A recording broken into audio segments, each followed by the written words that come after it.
In the quiet farmlands of Cedar Valley, Montana, what began as simple vandalism of an old tractor escalated into one of the most extraordinary confrontations in the county's history, when a group of local thugs decided to terrorize an elderly farmer.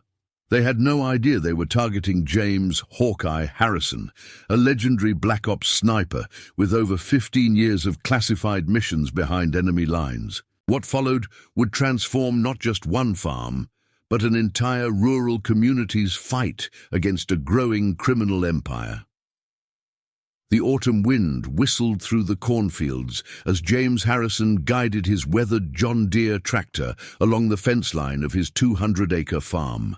At 68, his movements were slower than during his military days, but beneath his worn denim overalls and dusty work boots lay the disciplined mind of a man who'd conducted some of the most dangerous covert operations in modern warfare. Annie Miller wiped down the counter of her general store, watching James through the window with a knowing smile. For 8 years, he'd been as regular as clockwork, stopping by every Wednesday morning for supplies and her famous apple pie. What Annie didn't know, what none of them knew, was that James's choice of her store wasn't just about the pie. The location offered clear sightlines of both the main road and the backcountry trails that connected Cedar Valley to the larger trafficking routes along the Canadian border. Tom Wilson approached with fresh coffee as James settled onto his usual stool at the counter. "The usual, Jim." James nodded, his eyes automatically scanning the store. Old habits died hard. He noted the 3 locals scattered at various tables, the young family picking up groceries, and retired Sheriff Mike "Doc" Roberts reading his paper in the corner. Doc was another regular, though few knew he'd served as a combat medic in Desert Storm. The peaceful morning routine shattered as 3 black SUVs roared into the parking lot, their engines deliberately revving loud enough to draw attention. Through the reflection in the store's front window, James watched 5 men exit the vehicles, their expensive leather jackets failing to conceal shoulder holsters. The leader, a tall man with cold eyes who went by Rex, swaggered in first, followed by his right-hand man, Jake "Snake" Martinez, and 3 other enforcers. "Well, ain't this cozy?" Rex drawled, his voice carrying an edge of mockery. "Real nice setup you got here, Annie." Annie emerged from the back room, her face neutral, but her hand sliding beneath the counter where James knew she kept a .38 special. "Welcome to Miller's. What can I get you, gentlemen?" Snake smirked, leaning against the counter. "How about the deed to this prime piece of real estate for starters?" The few other customers tensed visibly. The father at the family's table instinctively moved to shield his wife and young daughter. Doc Roberts lowered his paper slightly, his eyes alert. James continued sipping his coffee, but his muscles coiled imperceptibly, ready for action.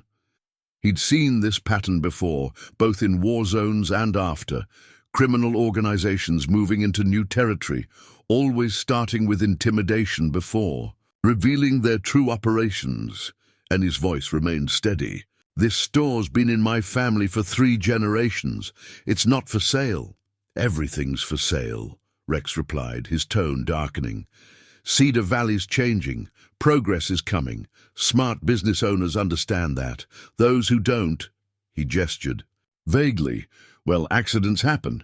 Equipment breaks down, supplies go missing, insurance rates go up." One of Rex's men wandered toward the family's table, deliberately knocking over their shopping basket. The little girl whimpered, clutching her mother's arm. That's when James spoke, his voice calm but carrying the weight of command. "The lady said it's not for sale." The store fell silent. Rex turned slowly, seeming to notice James for the first time. "Well, well, looks like we got ourselves a hero." He approached the counter, looming over James. "This ain't your business, old-timer."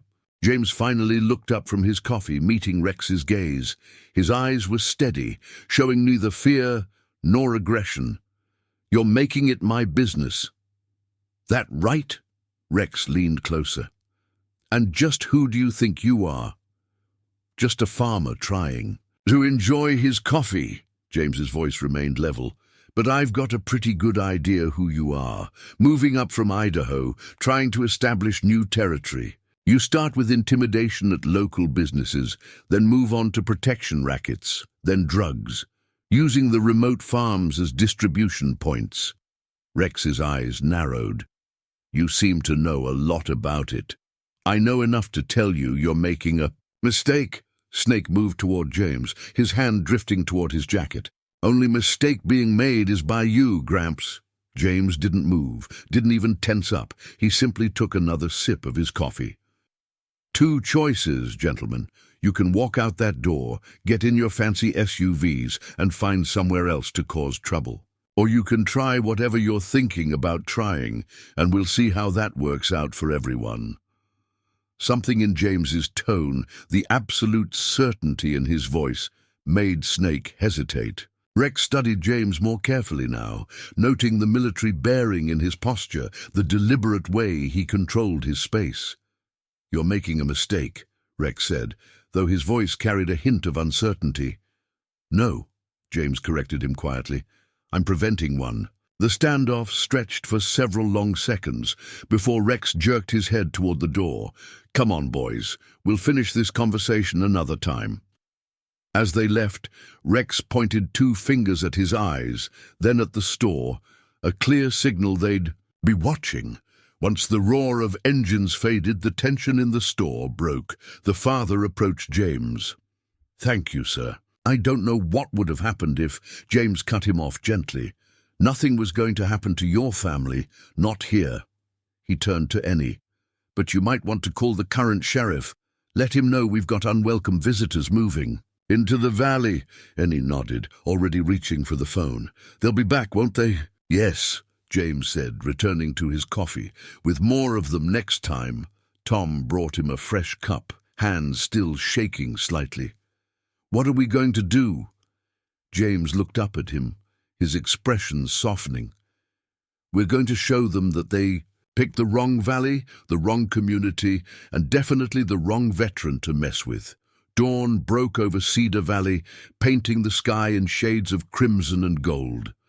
James had spent the night making calls, reaching out to his network of veterans who'd quietly settled in the surrounding farmlands. Now sitting at his usual spot at Miller's counter, he watched as familiar faces began filtering in.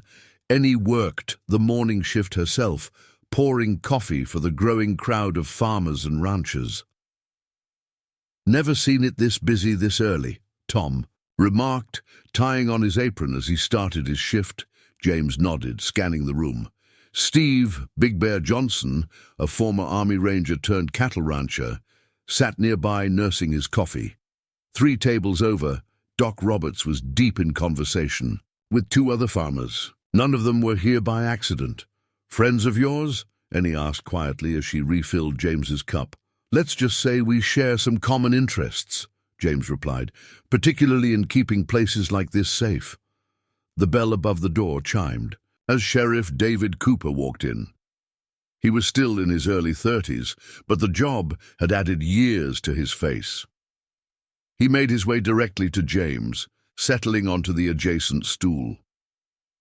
Heard we had some unwelcome visitors yesterday, Cooper said, accepting the coffee Ennie offered. James turned slightly. Rex's crew, 5 of them for now, but there will be more. Yeah, I know about them. They've been moving up from Idaho, taking over small towns. Had 3 farms mysteriously foreclosed in the last month alone, all bought up by shell companies. Figured as much, James replied.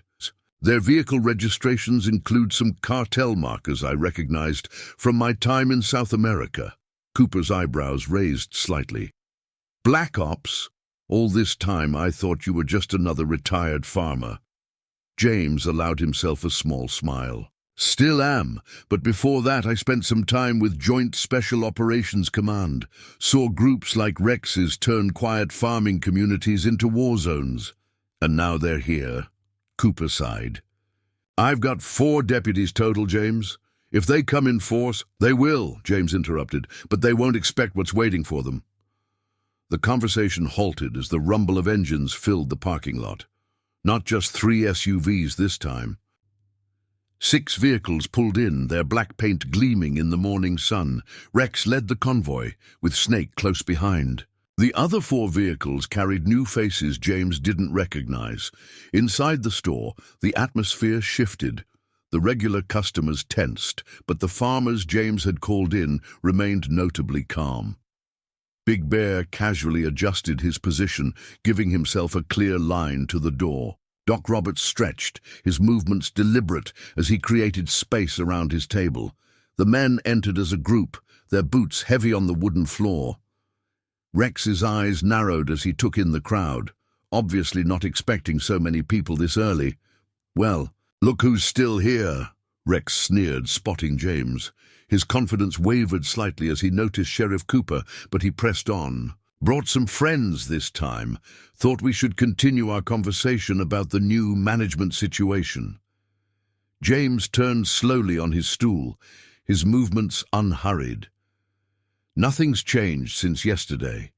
This isn't your territory, and it's not going to be." One of the new men, a hulking figure with a shaved head, stepped forward. "You don't get to make that call, old man." "Stand down, Brick," Rex warned, studying the room more carefully now. Something about the farmer's calm demeanor had caught his attention. "Just here to talk business," Rex continued, though his tone suggested otherwise. "No," James said firmly. "You're here to establish distribution points. Same pattern you've used in other valleys down south. Intimidation first, then take over. The legitimate businesses use them as fronts for moving product." Snake's hand drifted toward his jacket, but before he could make a move, Big Bear's voice cut through the tension. "I wouldn't," Big Bear said calmly. "Not unless you want to find out how many combat veterans are in this room right now." Rex's eyes darted around, really seeing the other farmers for the first time. He recognized the way they carried themselves, the disciplined stillness in their postures. These weren't ordinary farmers. These were trained fighters trying to look like ordinary farmers. "You think bringing in a few other old-timers changes anything?" Rex's voice carried less conviction. "Now, this is happening whether you like it or not." James stood slowly, his movement drawing all eyes.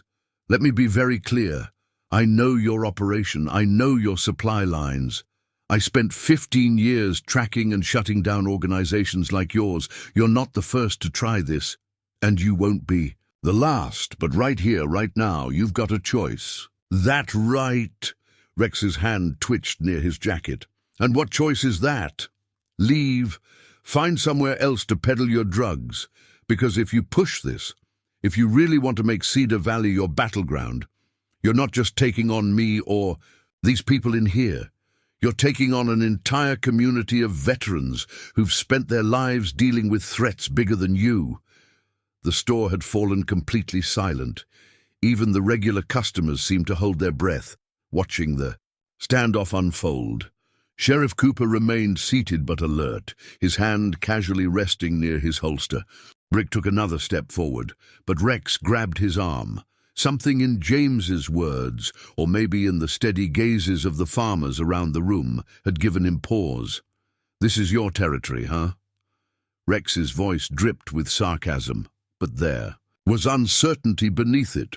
"No," James replied, "it's everyone's territory. That's what you don't understand. We're not claiming it, we're protecting it." After a long moment, Rex jerked his head toward the door. "Let's go," he ordered his crew. "Plenty of other valleys on this route." As they mounted their vehicles, Rex turned back. "This isn't over."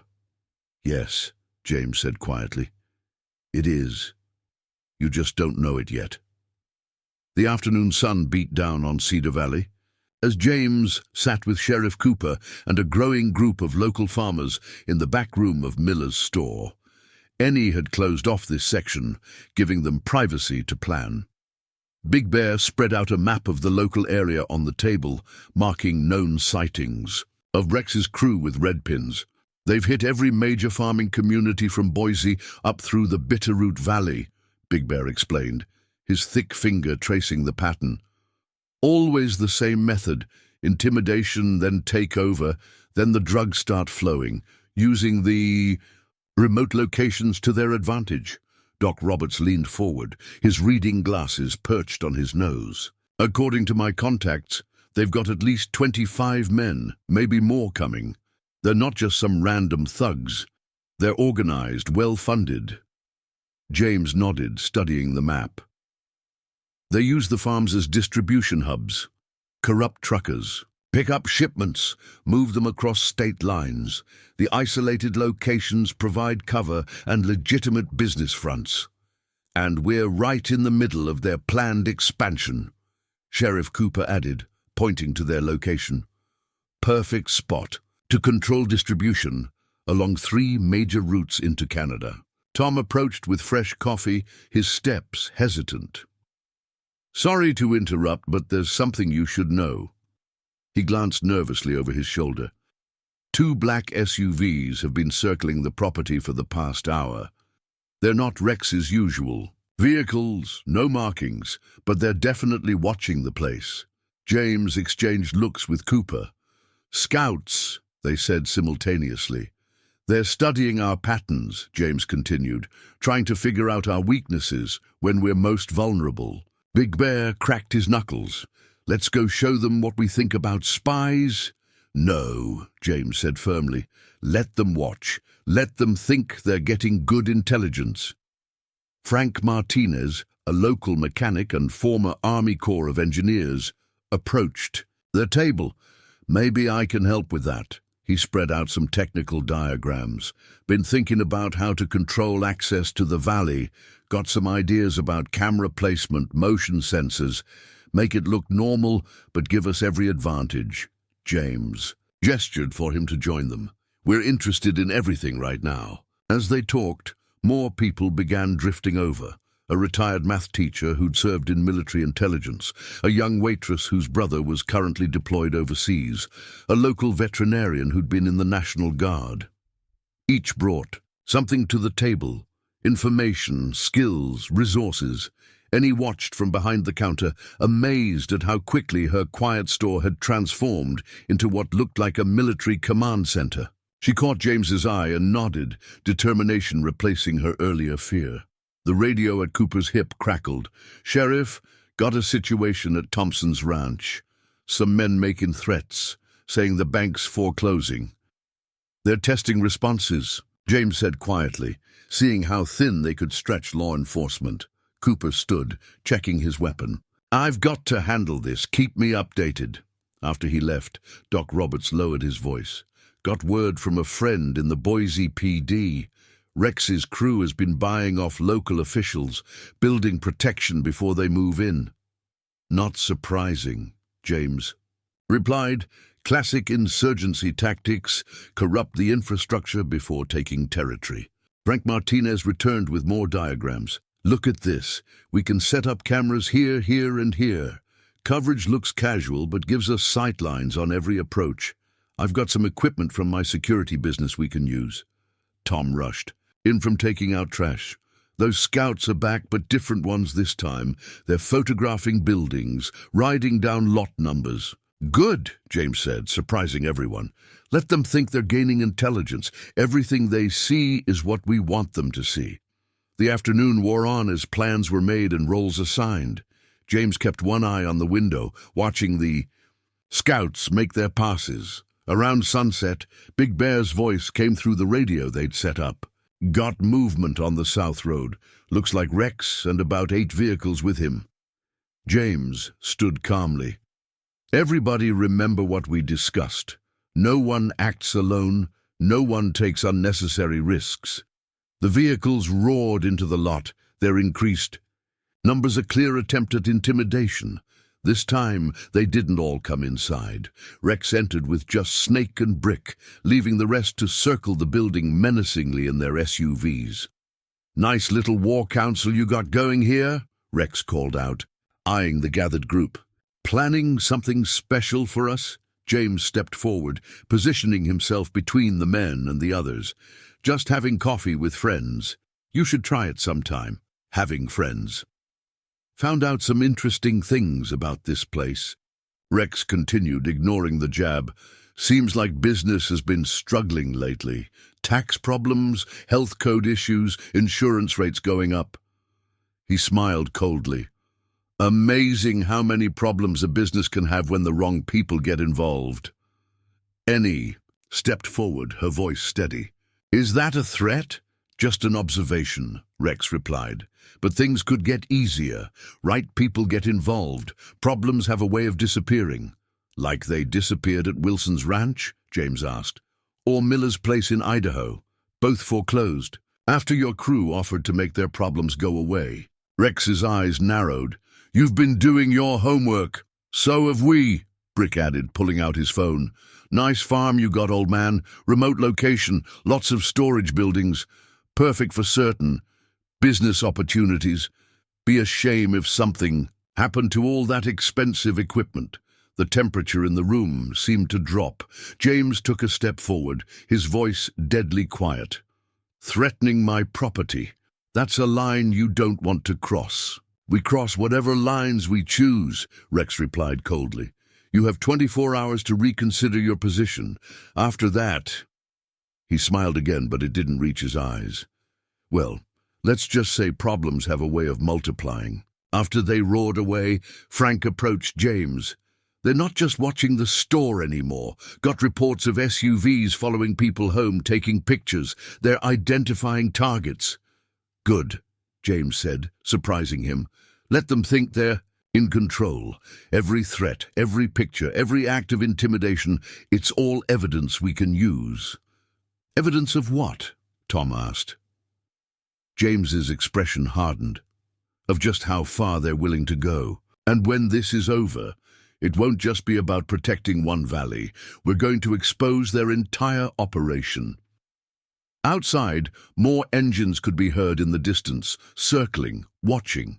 Rex's crew wasn't finished, and now they had escalated to threats against property. The war for Cedar Valley was about to begin in earnest. The pressure began mounting as soon as the sun rose. First came the whispered phone calls to local suppliers, sudden cancellations, mysterious delivery problems. By mid-morning, feed trucks were being turned away at county checkpoints by police officers who just needed to verify some paperwork. James watched it all unfold from his usual spot, noting each move in Rex's campaign of isolation. "Right on schedule," he muttered to Sheriff. "Cooper, they're cutting off our supply lines first, trying to starve us out." "Out?" Tom asked, overhearing as he refilled coffee cups. "More than that," James explained. "They're showing us how much control they have, how many people are on their payroll. Every cancelled delivery, every police stop, it's a message." The radio crackled with Big Bear's voice. "Got more company. Rex's people setting up at both highway exits. They're turning away farm equipment, saying there's a quarantine in effect." Cooper checked his phone. "Just got word. State agricultural inspector on his way, betting he finds all kinds of violations." Annie emerged from her office, face pale. "Bank just called. There's a problem with our business loan. They're threatening to call in the full amount by end of week." "They're good," Cooper admitted. "Using legitimate pressure points, making it look like unrelated issues. Hard to prove coordination." James stood, gathering everyone around. "This is just the start. Next will come the personal pressure, anonymous threats, minor accidents, anything to make us feel isolated and vulnerable." As if on cue, Tom's phone buzzed. He checked it, hands trembling. "Someone sent pictures of my house. They've been watching my family." "Mine too," Annie added, showing similar surveillance photos of her daughter. "Message says we should think about our loved ones before it's too late." Frank Martinez burst through the door, his face grim. "Just got word from my security contacts. Rex's people are hitting every business that supplies the local farms, threatening their other customers, cancelling contracts. They're trying to make us toxic to the whole community." Outside, more vehicles roared past, not just Rex's SUVs now, but other crews they'd allied with, making shows of force. The message was clear. Stand against one, stand against all. Doc Roberts entered with his laptop. You need to see this. Been monitoring their movements. They're not just targeting us anymore. They're pressuring every farm within 50 miles. Anyone who might help us is getting visits. James studied the surveillance footage. They're isolating us, making sure no one comes to our aid when they finally move. Annie's phone rang again. This time it was the fire marshal announcing a surprise inspection. "Third one this week," she said after hanging up. "Found violations nobody's seen in 20 years of business." "They're building paper trails," James explained. "When something happens, they'll have official documentation showing these places were disasters waiting to happen."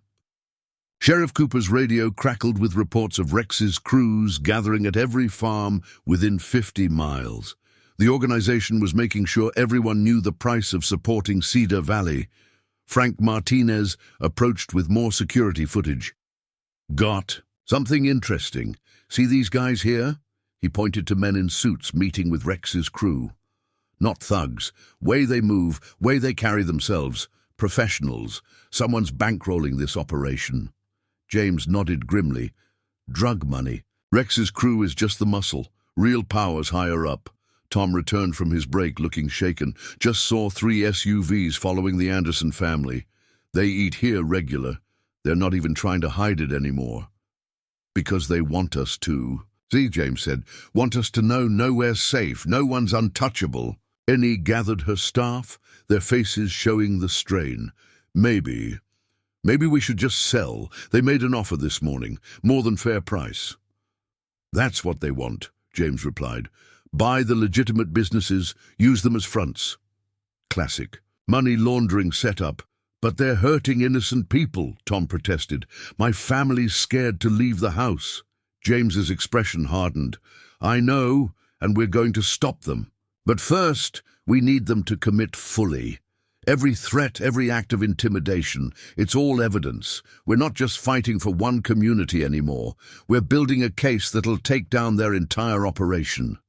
Outside, more vehicles gathered. Rex's crew was sending a message. Resistance was futile. But in the back room, James and his team were sending messages of their own. Frank's cameras captured every meeting, every threat.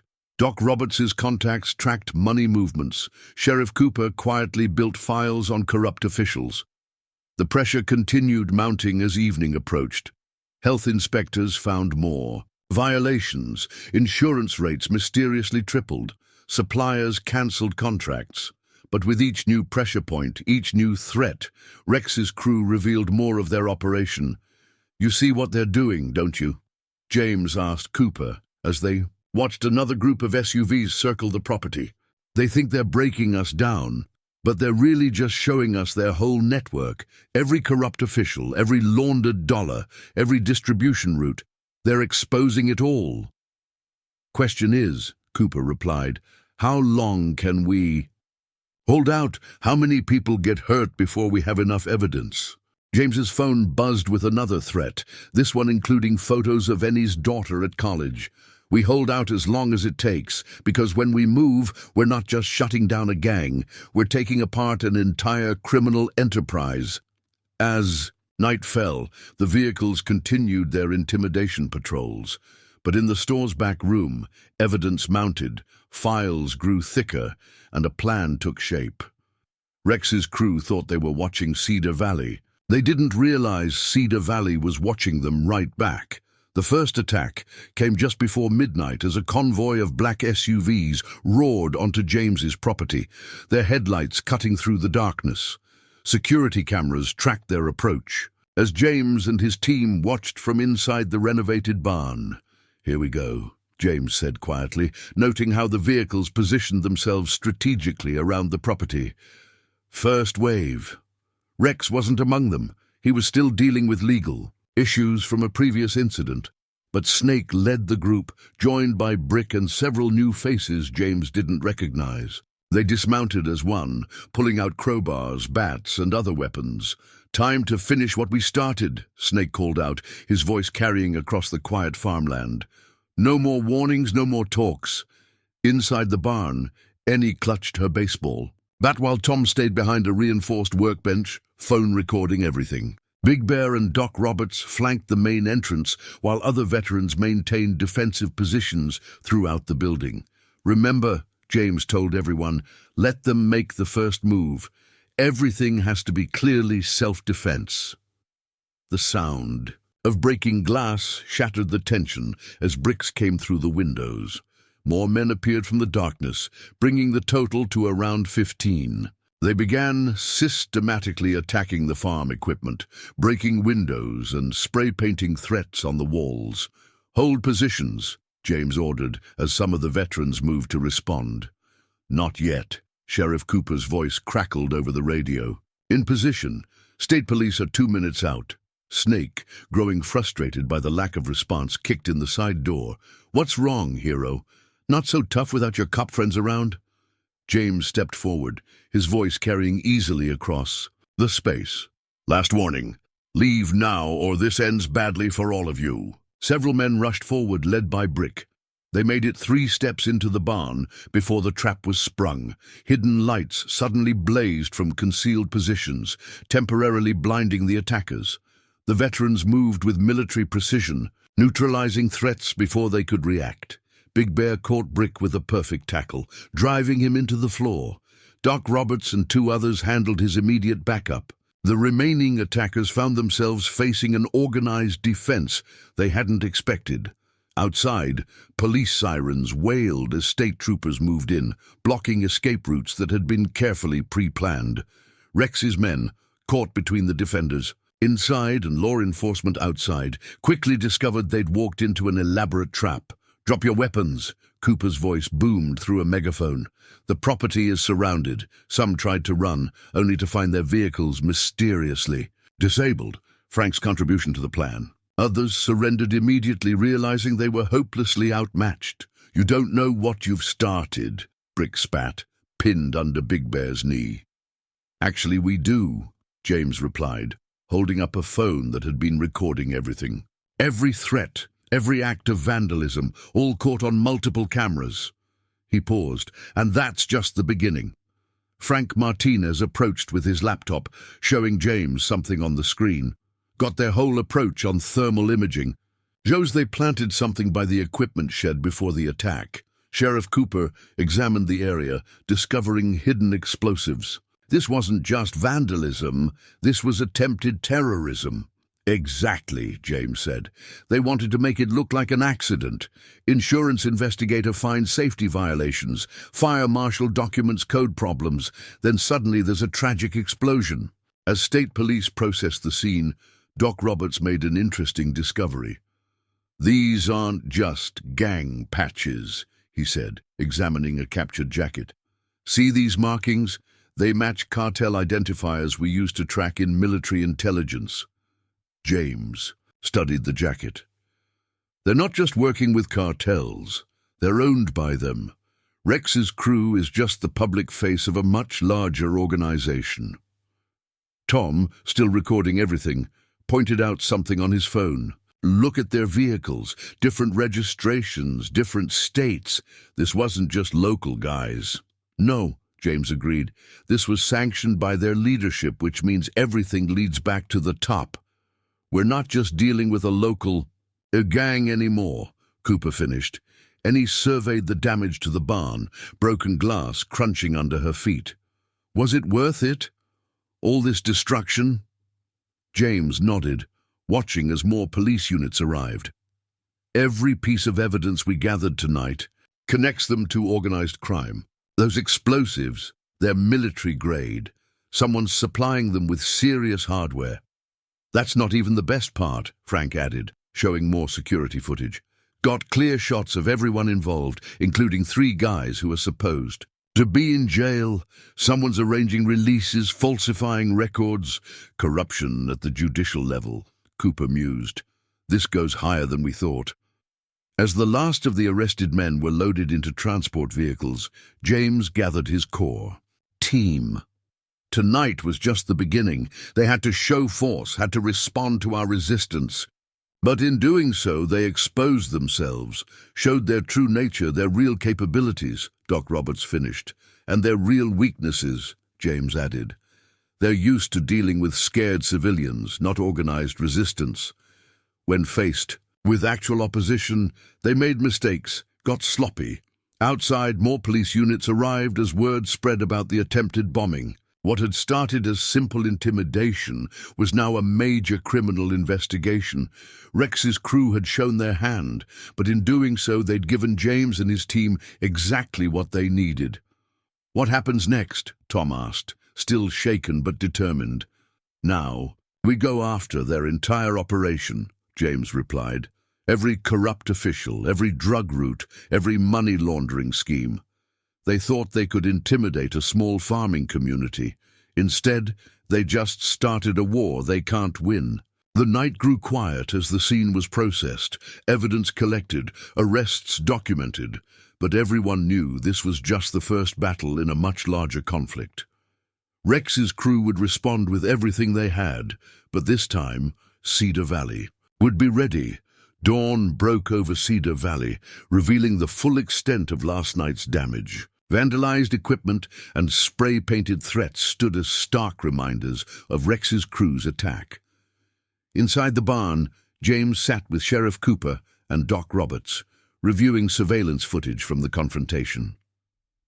"Look at this," Doc pointed to his laptop screen. "These aren't just random thugs. See how they move.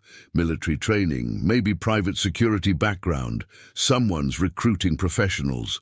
James nodded, studying the footage. "They're building an army, not just a gang. Question is, who's bankrolling it?" Cooper's phone buzzed with an urgent message. "Just got word from my contact in Idaho. Rex called an emergency meeting. Our little resistance has gotten their attention." "Good," James replied. "When organizations like this get rattled, they make mistakes." Frank Martinez burst through the door, his face urgent. "You need to see this." He spread surveillance photos across the table. "Caught these at the state line. Convoy of black Mercedes, heavy security, cartel representatives coming to meet with Rex's leadership."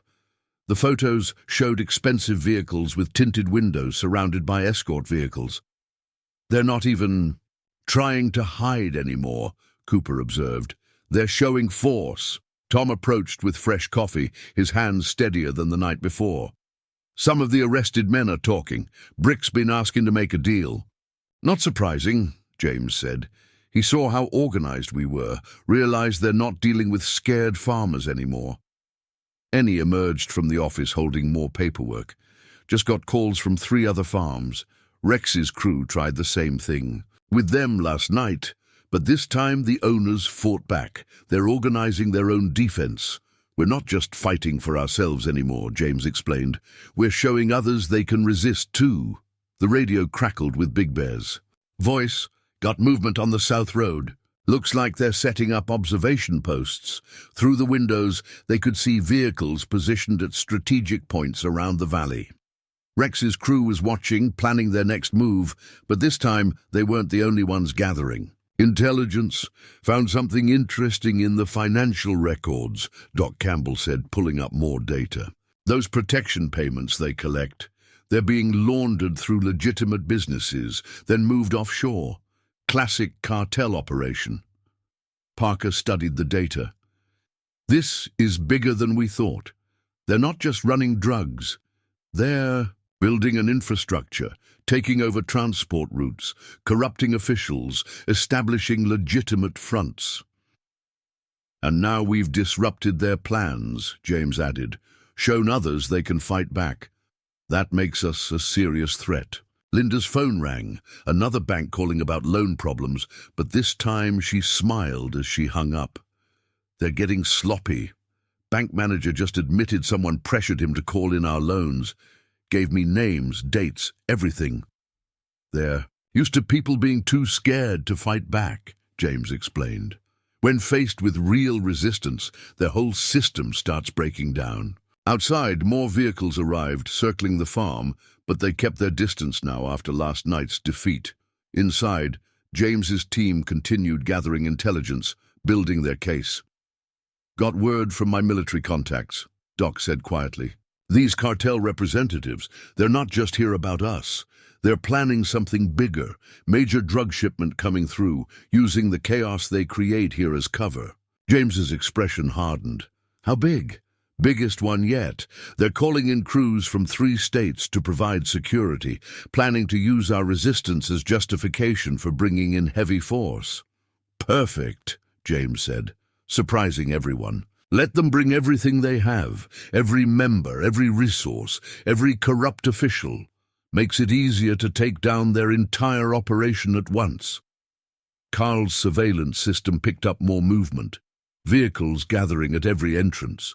To the valley, Rex's crew was mounting a show of force, trying to intimidate the community, but in the barn's back room, James and his team saw opportunity. They think they're sending us a message, James told his gathered allies, showing us their power. But really, they're just showing us their whole operation.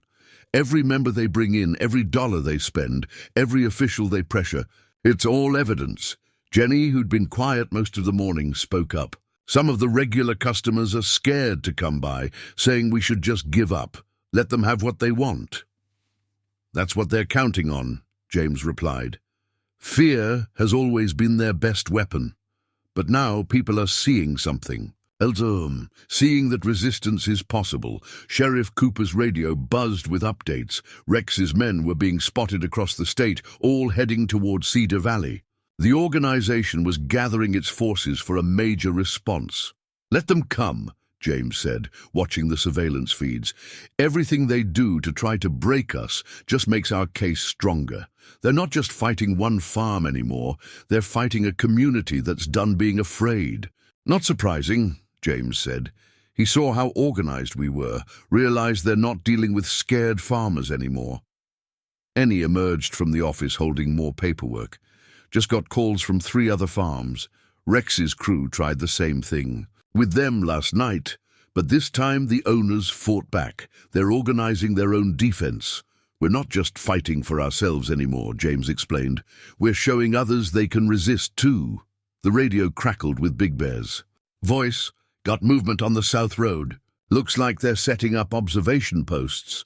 Through the windows, they could see vehicles positioned at strategic points around the valley. Rex's crew was watching, planning their next move, but this time they weren't the only ones gathering. Intelligence found something interesting in the financial records, Doc Campbell said, pulling up more data. Those protection payments they collect, they're being laundered through legitimate businesses, then moved offshore. Classic cartel operation. Parker studied the data. This is bigger than we thought. They're not just running drugs. They're building an infrastructure, taking over transport routes, corrupting officials, establishing legitimate fronts. And now we've disrupted their plans, James added, shown others they can fight back. That makes us a serious threat. Linda's phone rang, another bank calling about loan problems, but this time she smiled as she hung up. They're getting sloppy. Bank manager just admitted someone pressured him to call in our loans. Gave me names, dates, everything. They're used to people being too scared to fight back, James explained. When faced with real resistance, their whole system starts breaking down. Outside, more vehicles arrived, circling the farm, but they kept their distance now after last night's defeat. Inside, James's team continued gathering intelligence, building their case. Got word from my military contacts, Doc said quietly. These cartel representatives, they're not just here about us. They're planning something bigger, major drug shipment coming through, using the chaos they create here as cover. James's expression hardened. How big? Biggest one yet. They're calling in crews from 3 states to provide security, planning to use our resistance as justification for bringing in heavy force. Perfect, James said, surprising everyone. Let them bring everything they have, every member, every resource, every corrupt official. Makes it easier to take down their entire operation at once. Carl's surveillance system picked up more movement, vehicles gathering at every entrance. To the valley, Rex's crew was mounting a show of force, trying to intimidate the community, but in the barn's back room, James and his team saw opportunity. They think they're sending us a message, James told his gathered allies, showing us their power. But really, they're just showing us their whole operation. Every member they bring in, every dollar they spend, every official they pressure, it's all evidence. Jenny, who'd been quiet most of the morning, spoke up. Some of the regular customers are scared to come by, saying we should just give up, let them have what they want. That's what they're counting on, James replied. Fear has always been their best weapon. But now people are seeing something. Seeing that resistance is possible. Sheriff Cooper's radio buzzed with updates. Rex's men were being spotted across the state, all heading toward Cedar Valley. The organization was gathering its forces for a major response. Let them come, James said, watching the surveillance feeds. Everything they do to try to break us just makes our case stronger. They're not just fighting one farm anymore. They're fighting a community that's done being afraid. Show them. James nodded to Frank, who pulled up surveillance footage on multiple screens. The monitors displayed meetings with officials, money changing hands, drugs being moved through seemingly legitimate businesses. Every criminal connection, every corrupt deal, all documented. We're not just one farmer, James explained. We're a community that's done being afraid, and we've been watching everything. Rodriguez's composure cracked slightly. Impossible. That information is limited to 6 people, including Judge Harrison, Michael interrupted, who's been feeling quite talkative lately. Amazing what people will reveal when they realize they're on a sinking ship. Outside, more vehicles arrived, but now Sheriff Cooper's deputies were documenting every movement, every face, every connection. Rex's crew thought they were showing strength. Instead, they were exposing their entire network. Last chance, Rodriguez offered, his voice hard. $10 million, walk away, forget what you've seen. Ennie stepped forward, ripping up the cashiers. Check. Not for sale, not now, not ever. Rodriguez's face darkened. Then you leave us no choice. When our full force arrives... That's exactly what we're counting on, James smiled grimly. Bring everything you have, every member, every corrupt official, every piece of your operation. Make it easy for us. Easy? Rodriguez laughed. You think you can stand against us? We already are, James replied. And while you've been trying to intimidate us, we've been documenting everything. Every threat, every bribe, every connection. When this is over, it won't just be about one farm. Your entire operation will be exposed. As Rodriguez and his men left, Doc Roberts approached. With more intelligence, they're moving up their timeline. Shipments coming in 3 days instead of next week. Perfect, James nodded. They're rushing, getting sloppy. Exactly what we need. The sun set on Cedar Valley as more vehicles gathered, more corrupt officials made desperate moves, and more evidence piled up. Rodriguez and his cartel backers thought they were preparing for a show of force. They didn't realize they were walking into an elaborate trap. You know what happens next, James told his team as they watched Rodriguez's Mercedes disappear into the darkness. They'll throw everything they have at us, try to crush us completely. And we'll be ready, Ennie said firmly. More than ready, James agreed. Because when they commit their full force, when they bring their entire operation into the open, that's when we spring the real trap. They think they're ending a local resistance. Instead, they're about to expose an international criminal enterprise. Midnight at Cedar Valley Farm, and Rex's crew made their first major move against the resistance, but not as expected. Instead of direct confrontation, they orchestrated a series of coordinated attacks across the community. Frank's security cameras captured it all. There, James pointed at the footage, professional hit teams disguised as random vandals, military training, cartel tactics. Sheriff Cooper studied the screens as reports flooded in. 6 farms hit simultaneously, all owned by people who've supported us. They're sending a message, Doc Roberts added, reviewing data on his laptop. Our intelligence network is picking up serious tension between Rex's leadership and their cartel backers. Rodriguez is not happy with the lack of progress. Ennie entered. The Barnes Command Center, face grim. Just got word from Anderson's farm supply. Fire department couldn't respond in time to the call. Total loss. Because the fire chief's on their payroll, James noted. But he made a mistake, got sloppy with the response times. Gives us documentation of selective enforcement. Tom rushed. In with more news. 3 farmers just called. Rex's people tried to run them off their land, but they fought back. Got it all on security cameras. Big Bear's voice crackled over the radio. Got movement at all major road intersections. They're setting up checkpoints, checking every vehicle in or out of the valley. Illegal checkpoints, Cooper smiled grimly. Operating under color of law, federal violation. James stood, addressing his gathered team. They think they're showing strength, but they're actually exposing weaknesses. Every illegal action, every corrupt official, every coordinated attack, it's all evidence. The night continued as more reports came in. Rex's crew was targeting anyone associated with the resistance, but the community wasn't breaking. Instead, each attack brought more people to their side. Got something interesting, Frank called out, enhancing surveillance footage. See these guys here? They're not Rex's usual thugs.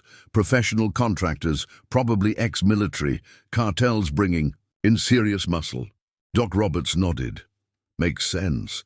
Regular gang members are too visible, too easily traced. These guys are ghosts. No colors, no patches, nothing to connect them to the organization. Ennie's phone rang. Another threat. This time more specific. They're saying they know about tomorrow's feed delivery. If we try to receive it... Let me guess, James interrupted. Tragic accident waiting to happen. They're getting more direct, Cooper observed. Usually means they're running out of options. A commotion outside drew their attention. Through the windows, they watched as a line of vehicles escorted another black Mercedes onto the property. This time, Judge Harrison emerged alone, looking... Nervous? He wants to talk, Cooper said, checking his phone. Says it's important, James nodded. Bring him in, carefully. The judge looked older than his years as he sat at the makeshift command center, hands shaking slightly as Ennie poured coffee. You don't understand what you're dealing with, he began. Rex's crew, they're just the surface. Below that, we know about the cartel connection, James said calmly. Know about the drug routes, the money laundering, the corrupt officials. Question is, what do you know? Harrison's face paled. They own everything. Police chiefs, politicians, judges like me, built it up over years. But now, he looked around nervously, Rodriguez's bosses are worried. Your resistance is inspiring others. Farm communities in 3 states are fighting back. That's why they're pushing so hard to break us, James realized. We're not just fighting local criminals anymore. We're threatening their entire distribution network. The judge pulled out a thick envelope. Records, bank transfers, meeting dates, names of every official on their payroll. Insurance, in case they decide I'm a liability. Doc Roberts began scanning the documents immediately. This is big, really big. Links their legitimate businesses directly to cartel money. Outside, more vehicles arrived, but there was a different energy now. Rex's crew wasn't just trying to intimidate anymore. They were establishing a perimeter, preparing for something major. The shipment, Harrison said quietly. It's not just drugs. Weapons too, military grade, enough to arm a small army. They're going to clean house, eliminate anyone who might talk. James exchanged looks with Cooper. When? 2 days, using the farm confrontation as cover for moving their entire operation. Everyone will be focused here while they run their biggest shipment yet through back roads. Frank's security system picked up more movement, vehicles positioning at strategic points around the valley. But now they saw it for what it was. Not just intimidation, but advanced preparation. They're setting up for a major operation, James explained to his team. Going to hit us with everything they have, make an example of anyone who resists. Meanwhile, their real objective moves through unnoticed. So what's the play? Big Bear asked. James smiled grimly. We let them think it's working. Let them commit. They're full force here while we document everything. Every member, every corrupt official, every illegal action. Build a case no one can ignore or cover up. And the shipment? Cooper asked. That's the real target. While they're focused on crushing, we'll be tracking their entire operation. When we move, we take it all down at once. The night grew darker as more vehicles arrived, more threats were made, more pressure applied. But inside the barn's command center, a different kind of pressure was building. The weight of evidence that would soon bring down not just Rex's crew, but an entire criminal empire. You realize what this means, Doc Roberts said, reviewing the judge's documents. When this breaks, it won't just be about Cedar Valley. This will expose corruption across 3 states. Good, James replied, watching the vehicles circle through. The night, because it's time everyone saw what happens when communities stand up to intimidation. The dawn broke over Cedar Valley 1 year later, as James Harrison sat on his porch drinking coffee and watching the sun rise over fields, now protected by a sophisticated network of community security systems. What had started as a stand against local thugs had transformed into a model for rural communities nationwide. And he approached, now serving as the regional coordinator for the Farm Protection Network. Hard to believe it's been a year since Rex's crew thought they could intimidate. An old farmer, she said, pouring fresh coffee. They never understood what they were really fighting, James replied, watching farm equipment move freely across land that had once been under siege. Thought they could break us through fear. Instead, they brought us together, made us stronger.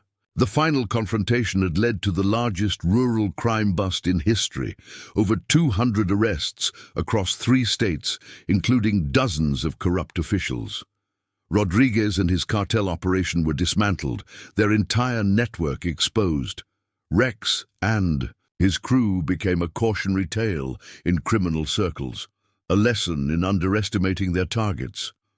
More importantly, Cedar Valley's resistance had sparked a movement. Farm communities across the country adopted their methods, creating networks of mutual support and surveillance. The days of cartels easily intimidating isolated rural areas were over. Got the latest statistics, Doc Roberts said, joining them with his ever-present laptop. Criminal activity down 85% in agricultural areas. Every major farming region now has a protection network modeled after ours. Sheriff Cooper, now Director Cooper of the Interstate Rural Crime Task Force, pulled up in his patrol car. Remember how scared everyone was that first night? Now look at us, training other communities, showing them how to stand together. James stood, surveying his land, not just a farm anymore, but a symbol of successful resistance. You know what really defeated them? Not our tactics or our preparation, but their own arrogance. They were so used to people backing down, they never considered someone might be playing a longer game, from a few thugs messing with the wrong veteran, and he smiled, to changing how rural communities protect themselves nationwide. That's how the biggest changes usually start, James replied. Someone pushes too hard, mistakes patience for weakness, never realizes they're walking into a carefully laid trap. The morning sun illuminated a changed valley, one where farmers worked without fear, where communities stood united, where intimidation had no power. What had begun as one veteran stand had become a blueprint for fighting rural crime across the nation. Sometimes the greatest victories come not from fighting force with force, but from having the patience to let your opponents defeat themselves. And sometimes, when criminals mistake kindness for weakness, they learn too late that they've chosen the wrong target. Quick pause. We've put a lot of effort into bringing you these true stories of ordinary people standing up against injustice. If you've enjoyed this tale of courage and community, make sure to hit subscribe, because tomorrow's story about an elderly librarian who brought down a tech scam operation targeting seniors is absolutely incredible. Your subscription helps us Continue sharing these important stories of everyday heroes making a difference. The sun climbed higher over Cedar Valley, but the impact of their resistance continued spreading, each day bringing new stories of communities standing up, criminal operations exposed, networks of intimidation dismantled. Rex's crew had thought they were just targeting one old farmer. They never realized their choice would lead to the transformation of how rural communities across America fought organized crime. Sometimes the biggest changes start with the smallest stands, and sometimes that's all it takes. One community, refusing to be intimidated, showing others it's possible to fight back successfully.